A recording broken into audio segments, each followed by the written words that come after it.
বাবা ট্যারোটে সকলকে স্বাগত জানাই। আশা করি সকলেই খুব ভালো আছেন। দেখে নেব আজকে বাবার বার্তা, সাপ্তাহিক reading, general reading, timeless reading.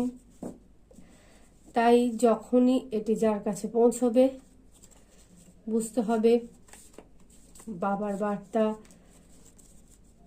সেটি তখন তার জন্য।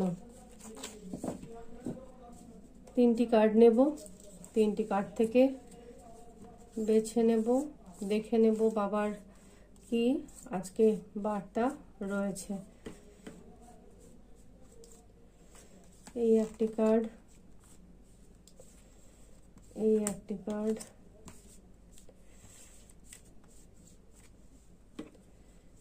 এই একটি কার্ড।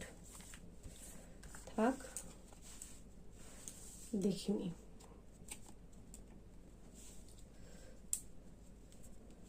প্রথম কার্ডটি এসছে রিপিটেশন ইন লাইফ, জীবনে পুনরাবৃত্তি, কোনো ঘটনার, কোনো সাইকেলের পুনরাবৃত্তি।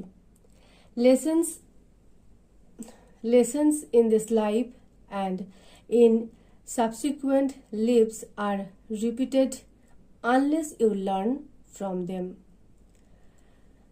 জীবনের শিক্ষা যতক্ষণ না আপনি পাচ্ছেন, জীবন থেকে যতক্ষণ না আপনি শিক্ষা পাচ্ছেন, লেসন্স ইন দিস লাইফ, আপনার এই জীবনের যে শিক্ষা, and in subsequent lives are repeated, এবং এই যে জীবনের ঘটনাগুলো পুনরাবৃত্তি হবে যতক্ষণ না ইউ লার্ন ফ্রম দেম, ঘটনাগুলি থেকে আপনি শিক্ষা না পাচ্ছেন, শিক্ষা না নিচ্ছেন, ততক্ষণ পর্যন্ত আপনার জীবনে কোনো ঘটনার, কোনো পরিস্থিতির পুনরাবৃত্তি ঘটতেই থাকবে।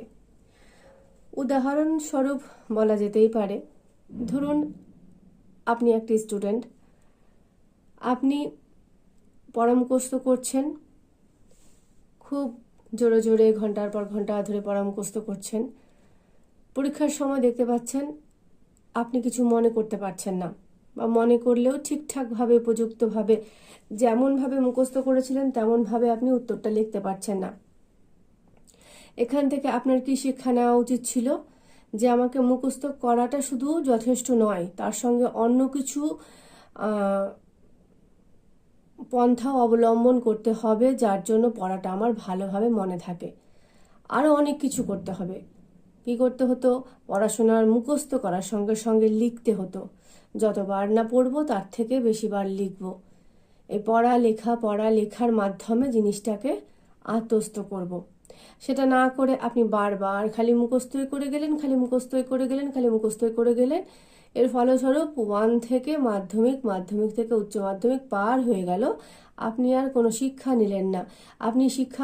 আপনি মানে আপনার মাথাতে আসলোই না যে শুধু মুখস্থ করাটাই হয়তো আপনার জন্য উপযুক্ত হচ্ছে না, আরও কিছু পদ্ধতি অবলম্বন করা দরকার। আপনি কারো কাছ থেকে কোনো সাহায্য সহযোগিতা নিলেন না, নিজের মনে একা একা শুধু মুখস্থই করে গেলেন। তাই বলছেন যতক্ষণ পর্যন্ত না, বাবা বলছেন যতক্ষণ পর্যন্ত না তুমি তোমার জীবনের সমস্ত ভুল থেকে শিক্ষা গ্রহণ করছো, সমস্ত পদক্ষেপ থেকে যে ফলটি এসেছে সে ফলটিকে পর্যালোচনা করে, অ্যানালাইসিস করে যতক্ষণ পর্যন্ত না তুমি শিক্ষা গ্রহণ করছো, একই ভুল তোমার জীবনে বারংবার ঘটতেই থাকবে। অ্যাবান্ডেন্স, প্রাচুর্য।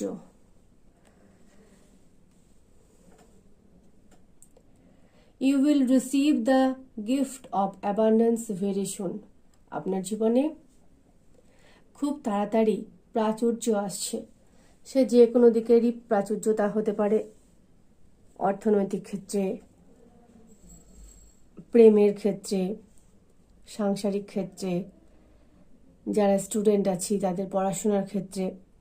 মানে প্রাচুর্য মানে উপচে পড়া, মানে আপনি যতটা না প্রত্যাশা করেছেন তার থেকে বেশি আপনার কাছে আসবে। ব্যালেন্স, বাবা বলছেন ব্যালেন্স রাখতে। Balance in energy will curve observations, do breathing exercise. বাবা বলছেন ব্যালেন্স রাখতে। তোমার শরীরে তোমার যে শক্তি রয়েছে সেই শক্তির মধ্যে তোমাকে একটা ভারসাম্য বজায় রাখতে হবে। তা না হলে তুমি কার্ভ মানে কি, মানে আকুতি, তুমি ব্যালেন্স যখন ঠিক রাখতে পারবে না, নিজের ওপর তোমার কেমন একটা কি বলবো, নিজের মধ্যেই কেমন একটা ভারসাম্যহীনতা সৃষ্টি হয়ে যাবে। তাই বাবা বলছেন শ্বাস প্রশ্বাসের এক্সারসাইজ মানে ব্রিদিং এক্সারসাইজ করতে, অনুলোম বিলোম কপালভাতি অনেক রকমের এক্সারসাইজ রয়েছে, এক্সারসাইজ করতে। তো তিনটি কার্ডই কিন্তু বেশ সুন্দর, একে অপরের সঙ্গে সম্পর্কযুক্ত। কেমন ভাবে সেটা দেখে নিই। যদি আমরা আমাদের জীবনে বারবার একই ঘটনা ঘটাই এবং সেই ঘটনা থেকে আমরা যদি কোনো শিক্ষা গ্রহণ না করি, তাহলে প্রাকৃতিক নিয়মেই সেই ঘটনাগুলি আমাদের সঙ্গে ঘটতেই থাকবে। যতক্ষণ পর্যন্ত না আমরা শিক্ষা নেব, মাদার ইউনিভার্স ততক্ষণ পর্যন্ত আমাদেরকে সেই একই